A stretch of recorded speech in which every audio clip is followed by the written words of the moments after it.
大家好，我係 Mr. Emin So。今日咧會為大家講解咧 HKDSE數學科 M1 甲部分第7條嘅題目嘅。如果你係冇呢份卷嘅話，你可以喺呢條 link 上高咧去 download 呢份卷嘅。咁啊做咗先嚟睇啦。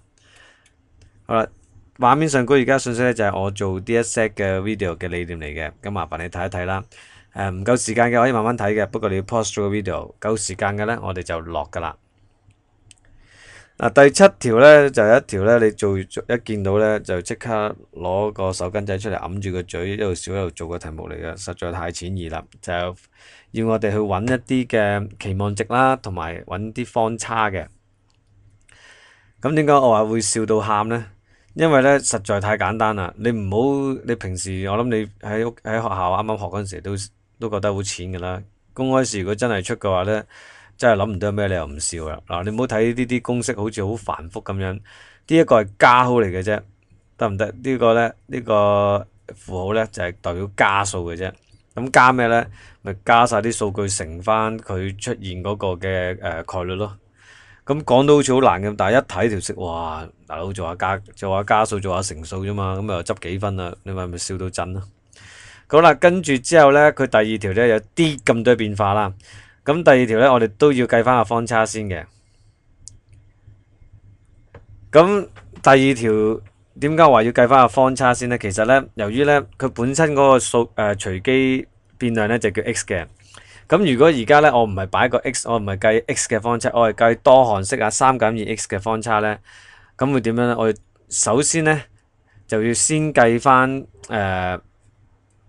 隨機數量嗰個方差，跟住之後咧就用翻以下呢一啲嘅，即係黃色畫面，即係黃色格仔。而家我框住嗰個咧，嗰個嘅公式咧去再處理佢嘅。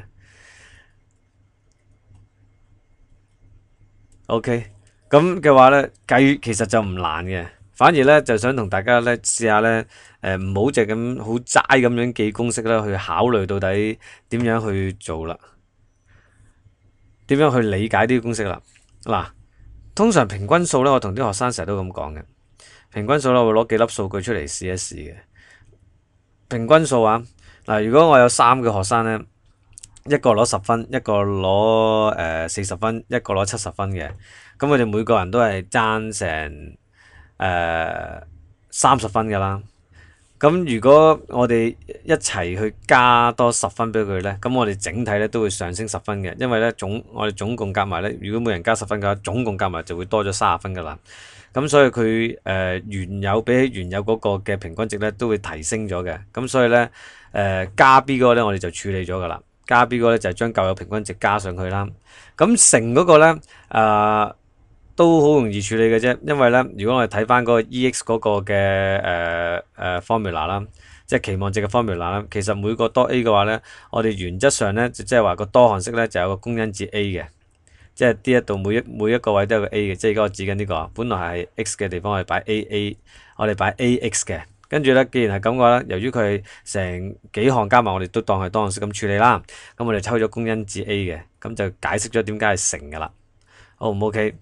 好啦，咁啊，再講翻頭先嗰個數據嗰個問題啦。咁點解下低嗰個會冇咗個加 B 嘅呢？喺嗰個由AX 加 B 轉咗做 X 嘅話，就 A 我哋會睇到有樣嘢做咗咧，就係二次啦。個 B 點樣解釋冇咗呢？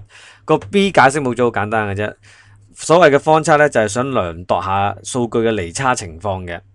咁如果我哋有3個數據就係10、40、70嘅話呢，我每人加10分嘅話呢，咁即係變成咗20、50同埋80嘅。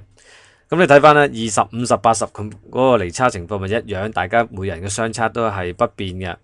咁即係話呢，從呢個例子我哋知道呢，原來呢，我哋將一紮數據呢一齊去加多個數字上去呢，呢個數字呢就唔會影響大家之間嘅相差嘅，所以佢係唔會影響方差嘅。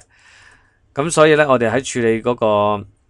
我哋由 X 轉咗做 AX 加 B 嘅時候呢，或者由 AX 加 B 計方差轉翻做同數據變量 X， 我哋就唔使處理嗰個加 B 問題嘅。呢個二次呢，就我呢度呢就唔講啦，因為如果用把口講呢，呢個較為複雜嘅。咁呢個呢，你要翻去睇翻書噶啦，二次嗰個問題。咁其實方差咧好明顯啦，就係將啲數據咧就二次咗去嘅。咁二次咗之後咧，其實都係抽翻嗰個公因子嘅。不過呢個位可能抽象少少，咁我淨係提到呢度咧，咁我就唔再講落去啦。嗱，第七條咧其實好短嘅題目嘅啫。咁我都講下我對自己對期望值同埋對方差嗰個嘅諗法啦。咁講到呢度咧就已經冇嘢好講噶啦。咁你哋有咩問題嘅話咧，咁麻煩你send email 俾我啦。咁好多謝晒大家嘅收聽啦，拜拜。